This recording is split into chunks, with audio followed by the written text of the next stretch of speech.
அனைத்து நல்லுள்ளங்களுக்கும் வணக்கம். நான் உங்கள் ரவிக்குமார். தினம் ஒரு தகவல் அடிப்படையில் ஜியோ பாலிட்டிக்ஸ் டாப்பிக்கை பார்த்துருப்பீங்க. ட்ரம்ப் அவர்கள் அடிஷ்னலாக மற்றொரு 25% வரி விதிச்சிட்டாரு. கூடுதலாக அடுத்து என்னென்ன தகவல் சொல்லியிருக்காங்க, மற்ற நிகழ்வுகள் என்ன, இனி ஒவ்வொரு நாடுகளுக்கும் வரி விதிக்கப்படும் அப்படின்ற மாதிரிலாம் பயங்கரமான ஒரு அனௌன்ஸ்மெண்ட் கொடுத்துருக்காங்க. இந்த அனௌன்ஸ்மெண்ட்டையும் தாண்டி சுற்றி இருக்கக்கூடிய அரசியல் நிகழ்வுகள், இஸ்ரேலுடைய நிலவரம், நிறைய விஷயங்கள் நம்ம பேச போகிறோம். ஸோ இன்ட்ரோடக்ஷன் கொடுத்து சர்ப்ரைஸை உடைக்கிறத விட உள்ளே போயிட்டு ரொம்ப டெப்த்தாக அனலைஸ் பண்ண போகிறோம். அதாவது எண்ணம் போல தான் வாழ்க்கைன்ற மாதிரி ஒரு நாடை அழிக்கணும்னு நினச்சாங்கன்னா அவங்க பொருளாதாரமும் சேர்த்து அழியுன்றது நம்ம கூடுதலாக நிறைய விஷயங்களை நம்ம பார்த்துருக்கோம். ஸோ அமெரிக்கா பொருளாதாரம் மட்டும் இன்றைக்கி பெரிய அளவுக்கு கொடி கட்டி பறந்துடுமா அப்படின்றதுக்கான கேள்விகளுக்கான விடைகளும் இந்த பதிவில் கிடைச்சிடும். அதனால் வீடியோவில் பொறுத்த மாதிரி நீங்கள் நம்ம சேனல் சப்ஸ்கிரைப் பண்ணிட்டு வாங்க. மறக்காம பெல் பட்டனை கிளிக் பண்ணி ஆல் ஆப்ஷன்ஸ் கொடுங்க. வீடியோ கொடுக்கலாம்.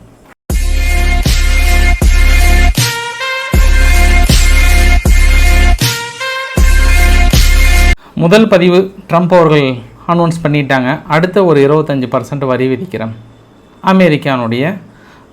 அமெரிக்காவுக்கு இறக்குமதி செய்யப்படுகிற இந்தியாவுடைய ப்ராடக்ட்டுக்கு இன்றைக்கி அடிஷ்னல் 25% வரி. இப்போ அமெரிக்கா மக்கள் யாராவது ஒரு ப்ராடக்டை வாங்குறாங்கன்னா என்னப்பா இந்த ரேட்டு அப்படின்னு சொல்லும்போது, இல்லைப்பா இது மாதிரி ரஷ்யா இந்தியாவுக்கு ஆயில் கொடுக்குறாங்க, அது இல்லாமல் இந்தியாவும் ரஷ்யாக்கிட்ட ஆயில் வாங்குறாங்க, அதனால் நீங்கள் இந்த ப்ராடக்டை அதிகமாக விலை கொடுத்து வாங்கணும்பா அப்படின்னு சொன்னான். இப்போ அமெரிக்காவில் இருக்கக்கூடிய மக்களோட என்ன நினைப்பாங்க? இப்போ ஏப்பா அவங்க வாங்குகிற நாடுகளுக்கு வரி விதிப்பானா என்னப்பா நீ எங்ககிட்ட சேர்த்து வாங்குகிற வரியை அப்படின்னு நினைப்பாங்களா, நினைக்க மாட்டாங்களா? ஸோ அந்த வரி விதிப்பெல்லாம் நம்ம ஃபஸ்ட்டு ஆரம்ப கட்டமாக நம்ம என்ன நினைக்கலான்னா, இப்போ இந்தியாவுக்கு பாதிப்பு ஏற்படுது, அமெரிக்காவுக்கு பாதிப்பு ஏற்படுது, இது எல்லாம் தாண்டி நம்ம 50% வரி எங்கே வசூல் பண்ணுறாங்க அப்படின்னா நிறுவனங்கள் கிட்டையா அப்படின்னா நிறுவனங்கள் கிட்ட கிடையாது, அமெரிக்காவில் இருக்கக்கூடிய பொதுமக்கள் கிட்ட 50% வரி வாங்குறாங்க. அதுதான் இதனுடைய பேசிக்காக நம்ம புரிஞ்சிக்க வேண்டியது. இப்போ அந்த மக்கள் நினைப்பாங்க, நல்லா ஒன்று அருமையான திட்டமாக இருக்கே, ஒன்று போடுற வரியை அந்த நாடுங்களுக்கு போடு, இந்திய மக்கள் பாதிக்கப்படுற மாதிரி வரியை போடு, பிரச்சனை இல்லை ரஷ்யா மக்களுக்கு பாதிக்கப்படுற மாதிரி வரி போடு, பிரச்சனை இல்லை. ஏன்பா சம்மந்தமே இல்லாமல் வேடிக்கை பார்க்குற எங்களுக்கு ஏன்பா வரி போடுற அப்படின்னா வருமானம் அதனை வருதுன்னு நினைக்கிறாரான்றது இன்னொரு பதிவை பார்த்துக்கலாம். சரி, இந்த 50% வரி எதன் அடிப்படையில் நாங்கள் விதிக்கிறோம் அப்படின்னா 3 விதிகள் சொல்கிறாங்க. First international emergency economy power அப்படின்னு சொல்லிட்டு ஒரு ஆக்ட் ஒன்று இருக்குது, நேஷ்னல் எமர்ஜென்சி ஆக்ட் ஒன்று இருக்குது, அப்புறம் அது இல்லாமல் யுனைடெட் ஸ்டேட் ஒரு சில கோடெலாம் வச்சுருக்காங்க. அந்த கோடின் அடிப்படையில் நாங்கள் எங்கள் சட்டத்திட்டங்கள் எல்லாம் மீறிட்டாங்க, அதனால் நாங்கள் வரி விதிக்கிறோம் அப்படின்னு சொல்லிட்டாங்க. கூடுதலாக இனி ரஷ்யா கிட்ட எந்தெந்த நாடுகள் வாங்குகிறாங்களோ எல்லா நாடுகளுக்கும் நாங்கள் வரி விதிப்போம் அப்படின்னு சொல்லிட்டாங்க. இதில் நான் அடிஷ்னலாக இன்னொரு தகவலும் சொல்கிறேன். அதற்காக அமெரிக்கா மக்கள் வரி விதிக்கிறாங்கன்றதுக்காக இந்தியாவுக்கு பாதிப்பு இல்லையா அப்படின்னா இந்தியாவுக்கும் பாதிப்பு இருக்குது. அதையும் நான் உங்களுக்கு எக்ஸ்பிளைன் பண்ண தான் போகிறேன். நம்ம பாதிப்பு இல்லாமலாம் இல்லை, ஏற்றுமதி பெரிய அளவுக்கு குறையும். பட் நம்மளோட 100% ஏற்றுமதியில் நம்ம அமெரிக்காவுக்கு வெறும் 10% கூட இல்லை. ஒட்டுமொத்தமாக இந்தியாவுடைய 100% ஏற்றுமதியில் 10%, 5% கூட இல்லை. அதனால் நம்மளுக்கு பெரிய அளவுக்கு பாதிப்புகள் இருக்குமா இருக்காதான்னு இன்றைக்கி பொறுத்திருந்தால் பார்க்கணும். வேறு ஏதாவது தடைகள் விதித்தா தான் பாதிப்பு வரும். இப்போதைக்கு இந்த வரிகள்லாம் பெரிய இம்பாக்ட் இருக்காது. ஆனால் ட்ரம்ப் அவர்கள் சொன்ன ஒரு வார்த்தை இருக்குல்ல, இப்போ இந்தியாவை தவிர வேறு யார் வாங்கினாலும் நான் கண்டிப்பாக வரி விதிக்குவேன்னு சொல்கிறார்ல, இதை அவரால் செயல்படுத்த முடியுமா அப்படின்னா ஒரு எக்ஸாம்பிள் சொல்கிறேன் பாருங்களேன். இப்போ 2025 நேற்று வரைக்கும் யார் என்ன வரைக்கும் ரஷ்யா கிட்ட அதிகமாக வாங்கியிருக்காங்கன்னா, ஃபஸ்ட்டு குரூட் ஆயில் சீனா 47%, இந்தியா 38%, ஐரோப்பா 6%. அப்போ 6% கூட விட்டுறலாம். அப்போ சீனாவுக்கு நம்மளுக்கு இணையான வரி போட்டுருவாங்களா, அது ஒரு கேள்வி. அடுத்து எல்என்ஜி, ரஷ்யானுடைய எல்என்ஜி யார் வாங்குறாங்க?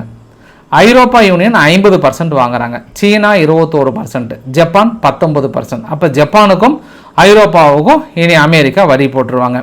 அதுக்கு கீழே ரஷ்யாவுடைய பைப்லைன் கேஸ் மூலிமா யார் அதிகமாக வாங்குறாங்கன்னா ஐரோப்பா யூனியன் 37, சீனா 29, துருக்கி 27%. ஐயா எல்லாத்துலேயுமே சீனாக்குறாங்க. இந்தியா வாங்குறது ஒன்று குரூடாயில் மட்டும்தான் 38%. மீதி எல்லாத்தையோட கம்பேர் பண்ணும்போது, அதாவது ஐரோப்பா வாங்குறது மற்ற எல்லா நாடோட கம்பேர் பண்ணும்போது இந்தியா ரொம்ப சொற்பமான எண்ணிக்கை தான். இது நான் எல்லாத்துக்கும் புரியணும்னு நினைக்கிறேன் நான். ஏன்னா நிறைய இனிமேல் சோஷியல் மீடியாவில் கருத்தெல்லாம் பார்க்கும்போது என்னென்னு ஒரு அடிப்படை தன்மையை புரியாமல் நிறைய பேர் கருத்து போடுறாங்க அப்படின்றது ஒரு கூடுதல் தகவலாகவும் இருக்கிறது. அதனால் இவங்களுக்கு எல்லாத்துக்கும் சேர்த்தி வரி போட்டுருவாரா அப்படின்றத பார்க்கணும். இது வந்து ஒருதலைபட்சமான இந்தியாவை அடக்க வேண்டும், ஒடுக்க வேண்டும் என்பதற்காக எடுக்கப்படுகிற நடவடிக்கை அப்படின்னு நான் மறுபடியும் சொல்கிறேன். நான் இது அவங்கக்கிட்ட நம்ம அடிபணிந்து போயிட்டு மீதி எல்லா டீலையும் வாங்கணுன்றதுக்காக இந்தியா மீது ஒரு ப்ரெஷர் கொடுக்குறாங்க அப்படின்னு நான் பார்க்குறேன். நான் சரி, மற்ற விவகாரத்தையும் பார்த்துடலாம். இதனால் அமெரிக்காவுக்கு என்னெல்லாம் பாதிப்புகள் வருது அப்படின்னா, ஃபஸ்ட்டு ஆரம்ப கட்டத்தில் அமெரிக்கா வந்து எந்த அளவுக்கு கூட்ஸ் வாங்கும் திறன், மற்ற நாடுகளோட கூட்ஸ் வாங்கும் திறன் இருந்தது அப்படின்னா பாருங்கள், ஃபுல்லாக மார்ச்சில் வந்து ஃபுல்லாக அதை தான் அப்படியே கொஞ்சம் கொஞ்சமாக குறைஞ்சி இப்போ ரொம்ப குறைவாக வந்துருச்சு. மக்களோட வாங்கும் திறனே வந்து குறைந்து வந்திருக்கிறது. பட் குறைந்ததாக இருந்தாலும் அமெரிக்காவோட ப்ராடக்ட் மட்டும் தான் வாங்குறாங்கன்றாங்க. மீதி மற்ற நாடுகளோட ப்ராடக்டோட வாங்கும் தன்மை வந்து மக்களுக்கு சுத்தமாக இல்லாமல் போயிடுச்சுன்றாங்க. ஏன் அப்படின்னா, ஐயா திரும்புகிற பக்கம்லாம் வருங்க ஐயா, குறைந்த % வரியே இப்போ இவங்க தான், யூகே தான் 15% வரி தான். அதுவும் எந்த நேரத்தில் உடையலாம் தெரியாது. மீதி எல்லா நாடும் மேக்ஸிமம் 25% மேலே தான் வரி இருக்குது. என்ன பண்ணுவாங்க அங்கே இருக்கக்கூடிய மக்கள்? அட போப்பா இதே வாங்குகிறேன் அப்படின்லாம் வாங்காமல் போயிடுறேன் அப்படின்ற ஒரு மனநிலைக்கு உட்படுத்துவாங்களா இல்லையா? ஒன்று. இரண்டாவது விஷயம் என்ன அப்படின்னா, அந்த டாலரோட மதிப்பு இப்படி ஒரு எல்லா நாடுகளுக்கும் திரும்புகிற பக்கம்லாம் வரி போகிறதுனால டாலரோட மதிப்பு நெகட்டிவில் போயிருக்கு. எப்போனா 2004க்கு அப்புறம் முதல் முறையாக இப்போ ஜூன் 2025 வந்திருக்கு. இது வரலாற்றிலே இல்லாத அளவுக்கான அடி. இது வந்து என்ன காரணம் அப்படின்னா, இன்வெஸ்டர் வந்து வெளியேறி இருக்காங்க. ஏன் இன்வெஸ்டர் வெளியேறாங்க? என்ன காரணமாக வெளியேறாங்க? So simple. அங்கே இருக்கக்கூடிய மக்கள் வெளிநாடுடைய ப்ராடக்ட் எதுவுமே வாங்காமல் அமெரிக்காவுடைய ப்ராடக்ட் மட்டும் தான் வாங்க முற்படுறாங்க. ஏன்னா வரி அதிகமாக இருக்குது. அப்படி இருக்கும்போது நாங்கள் ஏன் அங்கே இன்வெஸ்ட் பண்ணணும் அப்படின்ற ஒரு எண்ணத்தின் அடிப்படையில் மீதி எல்லா இன்வெஸ்டும் வந்து வெளியேறாங்க. அப்போ டாலரோட மதிப்பு வீழ்ச்சி இருக்கிறனால தான் தங்கத்தோட விலை ஏறுதுன்றதை உங்களுக்கு நிறைய தடவை சொல்லியிருக்கு. உங்களுக்கு ஃபைனலாக கிளைமேக்ஸில் உங்களுக்கு சொல்கிறேன் என்னன்ட்டு. அடுத்து இன்னொரு அமெரிக்காவுக்கு மிகப்பெரிய அடி என்னென்னா, உங்களுக்கு ஆர்கே சேனலில் கூட சொல்லியிருந்தேன். நான் மறுபடியும் அதை நினைவுபடுத்த விரும்புகிறேன். ஒரு நாட்டோட மக்கள் அதிகமாக வீடு எல்லாம் வாங்கினாங்க அப்படின்னாங்கன்னா அந்த நாடு வந்து வளர்ச்சி பெறுது. ஒரு நாட்டோட மக்கள் அதிகமாக தன்னுடைய நிலங்களையும் வீடுகளையும் வந்து சேல்ஸ் பண்ண ஆரம்பிச்சிட்டாங்க அப்படின்னாங்கன்னா ஒன்று அந்த நாடு பேங்க்ரப்டாக போகணும், இல்லை அந்த நாடு மிக கடுமையான பொருளாதார சூழ்நிலைக்கு உட்படுத்தப்படும். சமீபத்தில் ஒரு 2 மாதமாக அமெரிக்காவில் இந்த வரைபடத்தை மறுபடியும் காட்டுறேன், அதிகமான அளவுக்கு வீடு வந்து சேல்ஸ் பண்ணுறாங்க, குறைவான அளவுக்கு தான் வீடு வாங்குறாங்க. அது இல்லாமல் உங்களுக்கு லோனும் பார்த்தோம் அப்படின்னா, இங்கே பெரிய சார்ட் பார்க்குறீங்களா, ஃபஸ்ட்டு வந்து மார்க்கேஜ் அப்படின்னா அந்த மஞ்சள் கலர் இருக்குல்ல, இதெல்லாம் கடன் பத்திரங்கள் மூலிமா கடன் வாங்கினது பிரச்சனை இல்லை. மீதி எல்லாமே 4 கேஸில் பிரிக்கிறாங்க டெபிட் கார்டில். அதில் எஜுகேஷன் லோன், ஆட்டோ லோன், இது எல்லாத்தையும் அடிப்படையில் ஹவுசிங் லோனு பிரிக்கிறாங்க. இந்த ஹவுசிங் லோன் மட்டும் வாங்கினதில் இந்த குவார்டர் இயர் Q2 2025 185 பில்லியன் பக்கம் வாங்கியிருக்காங்க மக்கள். அதாவது 18.39 ட்ரில்லியனுக்கு மேலே வாங்கியிருக்காங்க. தொடர்ந்து மீதி எல்லா கடன்களையும் அதிகமாக அவங்களால சமாளிக்க முடியாமல் அது ஒரு கட்டத்துக்கு மேலே செல் பண்ண ஆரம்பிக்கிறாங்க. அப்போ டெபிட் கார்டோட கடன் வந்து அதிகமாச்சு அப்படின்னா அங்கே மக்கள் பேங்க்ரப்ட் ஆவதற்கான வாய்ப்புகள் நிறைய தென்படுகிறது. ஸோ தொடர்ந்து இவர் இதே மாதிரி வரிக்குதிரை வருசாமி அவர்கள் தொடர்ந்து வரி போட்டுட்டே இருந்தாருன்னா அந்த மக்களோட வாங்கும் திறன் குறைய இது பெரிய பாதிப்புகள் ஏற்படும். ஆனால் இது உடனே ஏற்படுமானா ஒரு லாங் டைமில் ஏற்படும். இது நான் சொல்கிறேன் ஷார்ட் பீரியட்.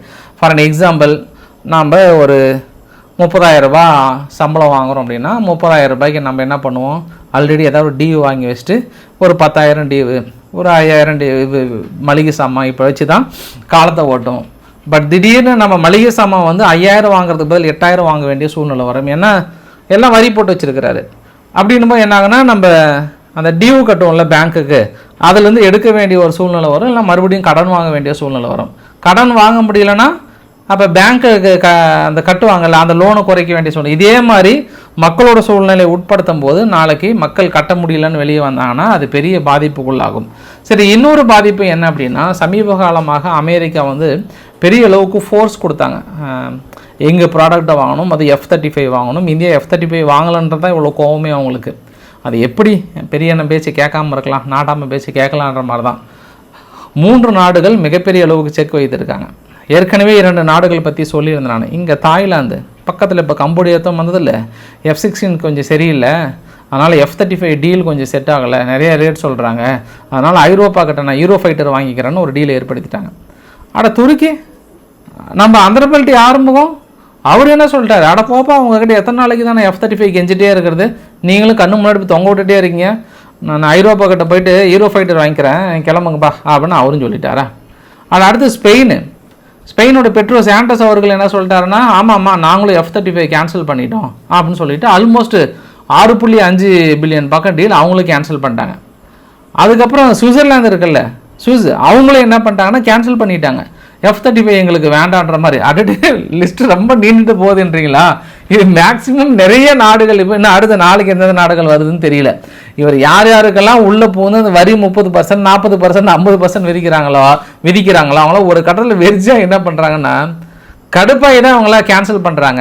குறிப்பாக சுவிட்சர்லாந்து வந்து ஏன் கேன்சல் பண்ணுறாங்கன்னா, சம்மந்தமே இல்லாமல் நாங்கள் ஏன் 40% அவங்க பேச்சுவார்த்தை கூப்பிடல, ஒன்றுமே பண்ணலை, ஏதோ ஒரு லிஸ்ட்டில் வந்துருச்சுன்றதுக்காக சொல்லிட்டார். இது எப்படின்னா, ஆரம்ப கட்டத்தில் பெண் குயின்கள் மட்டுமே வாழுகின்ற ஒரு தீவுக்கு ஒரு 15% வரி போட்டார். அதுக்கப்புறம் 25% கொண்டு வந்தார். இன்னுமே அந்த வரியை வந்து நீக்கலை. இப்போ கூட அந்த பெண் குயின்கள் மட்டுமே வாழுகின்ற தீவுக்கு 25% வரி இருக்குது. அந்த பெண் குயின்கள் பாவம் மீனை சாப்பிட்றத கூட வரி விதிக்கணுமா அமெரிக்கா கிட்ட அப்படின்னு அவங்க ஒரு மனசு கூட நினச்சிட்டு இருப்பாங்க. ஸோ இருந்தாலும் பொறுத்திருந்து பார்க்கலாம். இந்தியாவுடைய ரூபாயினுடைய வீழ்ச்சி வந்து தொடர்ந்து ஏறிட்டே தான் இருக்குது. இன்றைக்கி கூட 87.68 பக்கம் இருந்தது. காரணம் என்னென்னா, ஸ்டெபிளைஸ்டு அப்படின்னா நம்மளுக்கும் அமெரிக்கும் டேர்ம்ஸ் அண்ட் கண்டிஷன் ஒத்து வராதனால அந்த நம்பகத்தன்மை வந்து தொடர்ந்து இழந்துகிட்டே தான் இருப்பாங்க. ஸோ பார்க்கலாம் இந்தியா அடுத்தடுத்து என்ன நடவடிக்கைகள் எடுக்க போகிறாங்கன்றதும் கூடுதல் தகவலாக சொல்கிறேன் நான். இன்னும் ஒரு 2 நாளைக்கு ஐரோப்பா வந்து இந்தியா மீது தடை விதிக்கிறது வாய்ப்புகள் இருக்குது. அதற்கான கூட்டங்கள் கூட்டப்பட்டது, பெரிய அளவுக்கு விவாதிக்கப்பட்டது. நம்மளும் ஏன் இந்தியாவுக்கு தடை விதிக்க கூடாதுன்றாங்க. ஆனால் ஐரோப்பா மட்டும் தடை விதிச்சுட்டாங்கன்னா நம்மளை விட அதிகமாக வாங்குற ஐரோப்பா வாங்குறது நல்லது, ஆனால் நம்ம வாங்குறது கெட்டதுன்னு சொல்கிறாங்களே, இதுதான் நம்மளால் ஏற்றுக்க முடியலைங்க.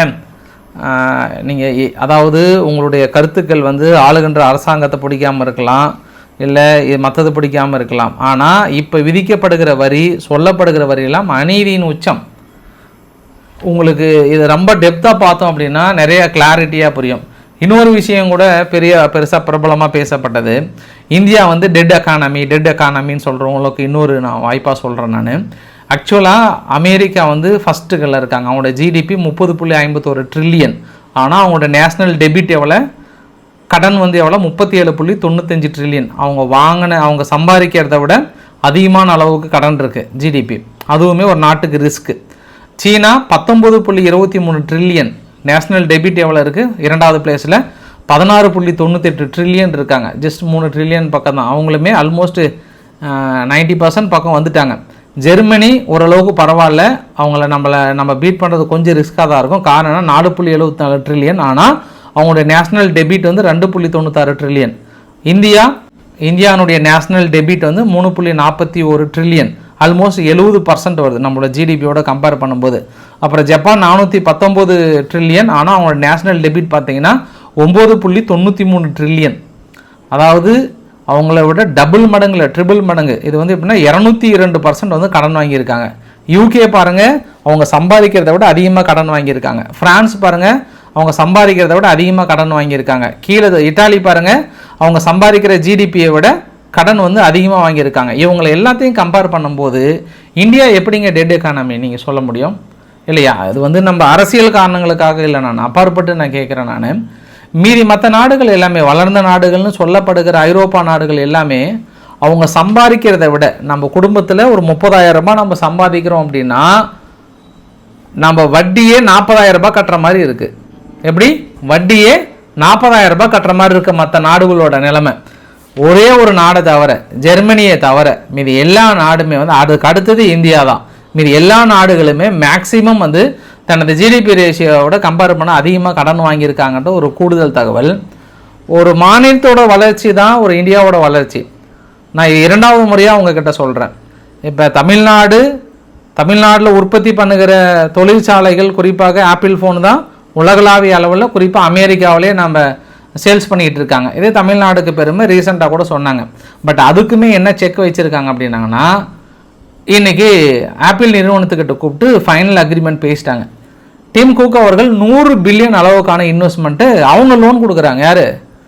அங்கே கவர்மெண்ட் லோன் கொடுக்குறாங்க. நீ பண்ணு, இங்கே ப்ரொடக்ஷன் யூனிட் எல்லாமே ஸ்டார்ட் பண்ணுங்கள், உனக்கு என்ன பிரச்சனை அசம்பிள் பார்ட்டில் இருந்து மீதி எல்லாத்தையும் நீங்கள் இங்கே தான் ப்ரொடக்ஷன் பண்ணணும். இந்தியா கிட்ட இருந்தோ சீனா கிட்ட இருந்தோ வரவே கூடாதுனால ரொம்ப ஸ்ட்ரிக்டாக இருக்கிறாங்க. அப்போ 100 பில்லியன் இன்வெஸ்ட்மெண்ட்டை கொடுத்து நீ அங்கேயே ப்ரொடக்ஷன் யூனிட் ஸ்டார்ட் பண்ணி ஒன்லி அமெரிக்காவில் சேல்ஸ் பண்ணுற மொபைல் ஃபோன் எல்லாமே அமெரிக்காவில் மட்டும்தான் அப்படின்னா, இப்போ இந்த வரி விதிப்பெல்லாம் யாருக்குங்க பாதிப்பு? ஏதோ ஒரு வகையில் ஃபயர் விட்டாலும் இங்கே இந்தியா தமிழ்நாட்டில் இருக்கக்கூடிய ஒரு மூலையில் இருக்கிற மக்களை கூட பாதிப்பு வருகிறதா இல்லையா? அதுதான் இங்கே விஷயமே. நம்ம பொதுவாக சொல்கிறத விட. பட் ஜெய்சங்கர் அவர்கள்கிட்ட ஒரு சில வார்த்தைகளை வந்து கேட்டிருக்காங்க. நீங்கள் ரஷ்யா கிட்ட பெரிய அளவுக்கு வாங்கிறத வச்சுட்டு நீ மற்ற நாடுகள் தடை விதிக்கிறாங்க, குறிப்பாக அமெரிக்காலாம் தடை விதிக்கிறாங்களே, அதை பற்றி என்ன நினைக்கிறீங்கன்னா, பாகிஸ்தான் வந்து தீவிரவாதத்தை வளர்த்துக்கின்ற நாடு. ஒரு தீவிரவாதத்தை வளர்த்துக்கின்ற நாடுகளுக்கு கொஞ்சம் கூட வேகமே இல்லாமல் அவங்க ரிலேஷன்ஷிப்பை ஏற்படுத்தி பெரிய அளவு கொடுக்கும்போது நாங்கள் எந்த அடிப்படையில் நாங்கள் ஃபீல் பண்ணோம் ரஷ்யா கிட்ட டீல் ஏற்படுத்துறதுக்கு? நாங்கள் நல்ல நாடுகிட்ட தானே இப்போ டீல் ஏற்படுத்திகிட்டு இருக்கிறோம் அப்படின்ற ஒரு வார்த்தையும் வந்து ரொம்ப தெளிவாக எங்களோட ரிலேஷன்ஷிப் பொறுத்த வரைக்கும் ரொம்ப ஸ்ட்ராங்கான ரிலேஷன்ஷிப்னு சொல்லியிருக்காங்க. இருந்தாலும் இரண்டு சந்திப்பை நம்ம பார்க்க முடியுது. இன்று அமெரிக்காவுடைய விக்ஸாப் போய் புடின் அவர்களை சந்திச்சில் 3 மணி நேரத்துக்கு மேலே மீட்டிங், 3 மணி நேரத்துக்கு மேலே பர்சனலாக 1-to-1 மீட்டிங்லாம் நடந்திருக்கு. அது ஃபைனலாக ரஷ்யா வந்து என்ன கேட்குறாங்கன்னா, அந்த 4 பகுதிகளை கேட்குறாங்க.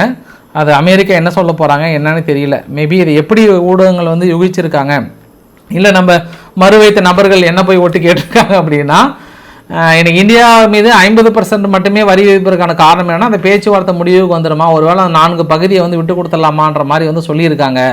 ஆனால் இந்தியா மற்றொரு செக் வைத்திருக்காங்க. அது செக் அப்படின்றத விட இது வந்து புரிகிற நாடுகளுக்கு புரிஞ்சிடும். சீனாவுக்கு விசிட் பண்ணுறப்ப SCO சம்மிட் நடக்குது, ஷாங்காய் ஒத்துழைப்பு அமைப்பு மாநாடு. 2019 கல்வான் பள்ளத்தாக்கு நடந்ததில் நம்மளுக்கும் சீனாவுக்கும் பிரச்சனை வந்ததுக்கப்புறம் நான் இந்திய பிரதமர் மோடி அவர்கள் போகவே கிடையாது இந்த பிரச்சனை இஷ்யூவுக்கு அப்புறம். ஆனால் திடீர்னு இப்போ ஆகஸ்ட் 30 நான் வந்து சீனாவுக்கு போகிறேன், சிஜிபிங்கை வந்து நேரில் பார்க்குறேன்ற இந்த ஒரு அறிவிப்பு அமெரிக்கா தரப்பில் வந்து புருவத்தை உயர்த்தி இருக்கும். பிரிக்ஸ் கூட்டமைப்பை வலுப்படுத்துவதற்காக செல்கின்ற ஒரு முடிவா, இல்லை நாங்கள் எல்லாம் ஒரு அணியில் நிற்கிறோன்றதுக்கு ஸ்ட்ராங்காக காட்டுவதற்கான முடிவா, இல்லை அமெரிக்காவுக்கு விடப்படுகிற எச்சரிக்கையா? நம்ம 2 ஆங்கிளில் பார்த்துடலாம். எல்லாருமே என்ன நினைப்பாங்கன்னா, இப்போ அவங்க வந்து பெரிய அளவுக்கு டைலாக் விட்டுட்டே இருக்கிறாங்களே, ஆனால் இந்த பக்கம் பிரதமர் சபா வந்து ஒரு ட்வீட்டு கூட விடலையே, அவங்க வந்து அப்போ இந்தியா வந்து பயந்துருச்சு அப்படின்னா, இந்தியா செய்தி குறிப்பின் அடிப்படையில் எல்லாத்தையும் டீட்டெயிலாக நான் எங்களோட ரிலேஷன்ஷிப் எப்படி நாங்கள் ஏன் வாங்க போகிறோன்னு சொல்லுவாங்க. ஸோ ஒரு ட்ரம்ப்பு தான் ட்விட்டர்லேயே வாழ்ந்துருக்கிறாரு, இன்னும் அவருக்கு வந்து அந்த எக்ஸ்பீரியன்ஸ் பத்தலை, அதனால் அப்படி அடிக்கடி வெளியிடுவார். ஸோ மேபி ஒரு சில தலைவர்கள் வந்து செயல் அடிப்படையில் கூட காட்டலாம். அதனால் மோடி அவர்கள் வந்து மேபி இந்திய பிரதமர் அவர்கள் வந்து காட்டாமல் இருக்கிறாங்களா அப்படின்ற இன்னொரு ஆங்கிளில் கூட பார்க்கலாம். ஏன்னா நிறைய எதிர்பார்க்குறாங்க. இப்போ எதிர்க்கட்சி தலைவர் ராகுல் காந்தி அவர்கள் கூட இன்றைக்கி ஒரு ட்விட்டில் நான் பார்க்க முடிஞ்சது. இவர் ஏன் இன்னும் எதிர்த்து அறிக்கை கொடுக்கறதுக்கு பயப்படுறாரு அப்படின்னா, அதானி மீது நான் விசாரணையை தூங்கிடுவேன், அது நாளைக்கு உங்களுக்கும் பிரச்சனை வந்துடும், அதனால் மிரட்டிகிட்டு இருக்கிறாங்க, அதனால தான் இவர் வந்து அவருக்கு எதிராக அறிக்கை விடுறதுக்கு பயப்படுறாரு அப்படின்னு சொல்லுவாங்க. பட் அதை நம்ம 2 ஆங்கிளில் கூட பார்க்கலாம். ஏன் நம்ம குமிஞ்சு சாக்கடில் கல் போட்டால் நம்ம மேலே அடிக்கும்னு சொல்லிட்டு ஒதுங்கி போட்டால் காலத்தின் கட்டாயத்தில் அதை புரிஞ்சுக்குவார். ஏன்னா ட்ரம்ப் போகிற ட்வீட்டுக்கெல்லாம் நம்ம ஒவ்வொன்றும் பதில் ட்வீட்டு போட்டோன்னு வச்சுக்கோங்களேன், நம்ம வந்து 24 மணி நேரமும் அதிலே தான் உட்காந்துருக்கணும். அவங்க 10-15 அட்மின் வச்சுருப்பாங்க போல, எவ்வளோன்னு தெரியல. 24 மணி நேரமும் அதிலேயே உட்காந்தா மட்டும்தான் அவருக்கு நம்ம பதில் சொல்ல முடியும், எல்லாமே பதில் அறிக்கை கொடுக்க முடியும். பட் ஆனால் இங்கே எதிர்பார்க்குறாங்க மோடி அவர்களே டைரெக்டாக ஒவ்வொரு ட்வீட்டுக்கும் வந்து பதிலடி கொடுக்கணும், எதிர்ப்பு தெரிவிக்கணும். அதுவும் குறிப்பாக பாகிஸ்தான் விவகாரத்தை இவர் வந்து ட்ரம்ப் வேறு நான் தான் நிறுத்தினல வெளிப்படையாக சொல்லணும்னு எதிர்பார்த்தாங்க. அவர் சொல்லாதனால எதிர்க்கட்சிகள்லாம் வந்து சந்தேகப்படுறாங்க. ஒன்று. இரண்டாவது விஷயம் என்னென்னா, பாகிஸ்தானும் சீனாவும் வந்து பெரிய அளவுக்கான அக்ரிமெண்ட் ஒரு 1 ட்ரில்லியன் அளவுக்கு ஏற்படுத்தியிருக்காங்க. திடீர்னு சீனா வந்து பாகிஸ்தானை ஏன் இழுத்து பிடிக்கிறாங்கன்னா, பாகிஸ்தான் கொஞ்சம் விட்டாவே டப்புன்னு ஒட்டிப்பாங்க இப்போ அமெரிக்கா கிட்ட. இது பாகிஸ்தானுக்கு பிரச்சனையாக இருக்குது. அதனால் ஸோ நம்ம இந்திய பிரதமரோட விசிட்டை வச்சு நம்ம அவ்வளோ சீக்கிரம் ரொம்ப ஓஹோன்னு பேசிட முடியாது. ஏன்னா அவங்க பாகிஸ்தானுக்கிட்ட ரிலேஷன்ஷிப் ஏற்படுத்தியிருக்காங்க. இருந்தாலும் இது கூர்ந்து கவனிக்க வேண்டிய ஒரு விஷயம், புரிய வேண்டியவர்களுக்கு கண்டிப்பாக புரியும். யார்? அமெரிக்காவுக்கு புரிஞ்சிடும். இத்தனை நாள் அவங்க பட்ட கஷ்டம் எல்லாம் வீணாக போயிடும். இந்தியாவையும் சீனாவையும் பிரித்து தனது காரியத்தை சாதித்து விடலாம் என்று நினைக்கின்ற அமெரிக்காவுக்கு இது பெரிய செக்காக இருக்கும். ஆனால் எனக்கு ஒரு ரிலீஃப் தான். ஏன்னா அப்போல்லாம் இடையில் ஒரு காலத்தில் நான் சீனாவை பற்றி போட்டேன்னா வந்து சீனாவை பற்றி அதிகமாக புகழ்ந்து பேசுகிறாங்க அப்படின்னு என் மீதும் விமர்சனம் தூரி வாரினாங்க. இனிமேட்டு என்னை அப்படி சொல்ல மாட்டாங்கன்னு நினைக்கிறேன். ஏன்னா பிரதமரே அங்கே போகிறாரு, அதனால் என்னை அதிகமாக சொல்ல என்ன சொல்லியிருக்காங்க. ஏன்னா கருத்துக்கள் அடிப்படையில் என்ன ஓவராக சீனாவை புகழ்கிறான், நல்லதுக்கு இல்லையே, ஒரு கட்டத்தில் சீனாவின் கைக்கூலியா அப்படின்ற மாதிரிலாம் வந்து கேட்டிருந்தாங்க. பட் இப்போ அது கேட்க மாட்டாங்கன்னு நினைக்கிறேன். அந்த ஒரு ஆனந்தத்தில் நான் இருக்கிறேன். என்ன அங்கே மோடி அவரோட விசிட்டை. சரி, அடுத்தது இன்னொரு விசிட் பார்க்க முடியுது. ராய்டர்ஸ் பத்திரிகை வந்து தனது வேலையை காட்டியிருக்காங்க. குறிப்பாக சீனாவும் பிரேசிலும் ரொம்ப ஆஹா ஓஹோன்னு இருந்தால் கூட சீனா வந்து பிரேசிலை மிரட்டுறாங்களாம். இங்கே பாருப்பா, நான் உங்ககிட்ட அதிகமாக வாங்குறன்ற பேரில் ஏன் நீ எங்கள் பொருட்களுக்கு அதிகமாக வரி விதிக்கிறேன், கொஞ்சம் குறைக்க மாட்டியா, நான் தான் உங்களை காப்பாற்றுறேன்ன்ற அடிப்படையில் மிரட்டி வரியை குறைக்க ட்ரை பண்ணுறாங்களாம். இதனால் சீனாவுக்கும் பிரேசிலுக்கும் பயங்கர சண்டை அப்படின்னு போட்டிருக்காங்க ராய்டர்ஸ் பத்திரிகை. நான் நினச்சிக்கிட்டேன், தம்பி வர நிறைய குத்தி வர வேலை பார்ப்பீங்களாட்டுக்குது அப்படின்னு நினச்சிக்கிட்டேன் நான். என்ன நீ காலைல கூட அந்த ஒரு டைலாக் பார்க்க முடிஞ்சது. லூலுடா சில்லோ அவர்கள் வந்து தைரியமாக பேசினார், இதுக்கப்புறம் நான் ட்ரம்ப்புக்கிட்டலாம் போக மாட்டேன், இங்கே தான் நான் பேசுவேன், மோடி அவர்கள்கிட்ட சிஜிபிங்க எனக்கு போதுன்ற மாதிரி சொன்னார். பட் இது தவறாக சொல்கிறாரு. மற்றொரு விவகாரம் என்னென்னா தைவான் விவகாரத்தில் நம்ம எப்படி பார்க்கலான்னா, இன்றைக்கி காலையில் தைவான் ஒரு அதிரடி அறிவிப்பு, இதுக்கப்புறம் சீனாவிலேருந்து எந்த காரும் இறக்குமதி பண்ணக்கூடாது, சீனாவோட ரிலேஷன்ஷிப் ஏற்படுத்தி தைவானில் உற்பத்தி பண்ணுற காரை கூட உடனே ஹால்ட் பண்ணுங்கள், நிறுத்துங்கன்ட்டாங்க. அப்புறம் இன்னொரு விஷயம்னா, சீனாவை எதிர்க்கிற விதமாக அந்த எல்லை பகுதியில் பெரிய அளவுக்கான ஒரு போர் பயிற்சி வந்து மேற்கொள்கிறாங்க. அந்த போர் பயிற்சியில் என்ன ஆச்சுன்னா, அமெரிக்காவும் தைவானும் கூட்டு இராணுவ போர் பயிற்சி, இந்த பக்கம் ரஷ்யாவும் சீனாவும் கூட்டு இராணுவ போர் பயிற்சி. இதில் அமெரிக்கானுடைய ஹெலிகாப்டர் ஹவாங்னு சொல்லிட்டு அமெரிக்காவோட ஹெலிகாப்டர் ஒரு தடை விதிக்கப்பட்ட பகுதியில் பறந்துருக்கு. சீனா தரப்பில் ஓவார் எங்கள் ஏரியாவில் வந்து எட்டி பார்க்காதீங்க, இங்கே நிறைய பேர் வந்து குளிச்சுட்டு இருக்காங்கன்னு சொல்ல, அவங்க அதையும் மீறி இந்த ஏரியாவில் வர, ஓஹோ நீ எங்கள் ஆளுங்களை எட்டி பார்க்க வரையான்னு சொல்லிட்டு லைட்டாக அட்டாக் பண்ண போயிருப்பாங்களான்றது கொஞ்சம் ஒதுங்கி போயிடுச்சுன்றாங்க. இது சீனாவுடைய பத்திரிகைகள் ரொம்ப ஓவர் ஐப்பாக பேசியிருக்காங்க. ஜஸ்ட் மிஸ்ஸில் அமெரிக்காவுடைய இராணுவம் வந்து சுட்டு வீழ்த்தப்பட்டிருக்கோம், இப்போ இது ஹெலிகாப்டர் வந்து மிஸ் ஆயிடுச்சுன்ற மாதிரி சொல்கிறாங்க. பட் எந்த அளவுக்கு உண்மை தன்மைன்னு தெரியல. அப்படி ஏதாவது எசக புசுக்காக பண்ணிடாதீங்க ஐயா, ரொம்ப பதற்றம் ஆகிடும், நம்மளால் முடியல. இருக்கிற பதற்றமே ரொம்ப அதிகமாக போயிட்டுருக்கு. கந்தசாமி அவர்கள் நிமிடத்துக்கு ஒரு முறை ட்விட்டை போட்டு தள்ளுறாரு. அந்த நிமிடத்துக்கு ஒரு ட்விட்டை நம்மளால் படிக்க முடியல. அதுக்கெல்லாம் பதிலடி கொடுக்கணும்னா எங்கே போகிறதுன்ற மாதிரி நினச்சிக்கிட்டேன். இப்போ நம்ம டைரெக்டாக இஸ்ரேல்கிட்ட போயிடலாம். இஸ்ரேல்கிட்ட போகும்போது இன்னும் காசாவில் மக்கள் உணவு கொண்டு போய் சேர்த்த முடியலையான்னு கேட்கப்பட்ட கேள்விக்கு ட்ரம்ப் அவர்கள், ஆமாம் அடிச்சனா நாங்கள் ஒரு 60 மில்லியன் மேலே ஒதுக்குறோம், எல்லா மக்களுக்கான உணவுகளை வந்து இறுதி வரையும் நாங்கள் டிஸ்ட்ரிபியூட் பண்ணணும்னு நினைக்கிறோம் அப்படின்னு சொல்லிட்டு ட்ரம்ப் ரொம்ப கோபத்தில் இருக்கிறாராம். யார் மேலே? ஹமாஸ் மீது. ஒகாபி அவர்கள் என்ன சொல்லிட்டாருன்னா, அங்கே பேச்சுவார்த்தை நடத்த போனார் இல்லையா, அவர் வந்து ட்ரம்ப் இது மாதிரி ஒரு புஸ்ஸுன்னு மூச்சு விட்டதை ரொம்ப பார்த்ததே இல்லை, அந்த தடவைலாம் புஸ்ஸுன்னு மூச்சு விடுறாராம். ஹமாஸ்ன்னு எடுத்துகிட்டே போதுமோ ரொம்ப டென்ஷன் ஆகிறாராம், பக்கத்தில் இருக்கிற தள்ளி விட்டுறாராம். அந்தளவுக்கு என்ன ஆக போதோ தெரியல, யாத்தி அப்படின்னு ரொம்ப ஃபீல் பண்ணி சொல்லியிருக்கிறாங்க.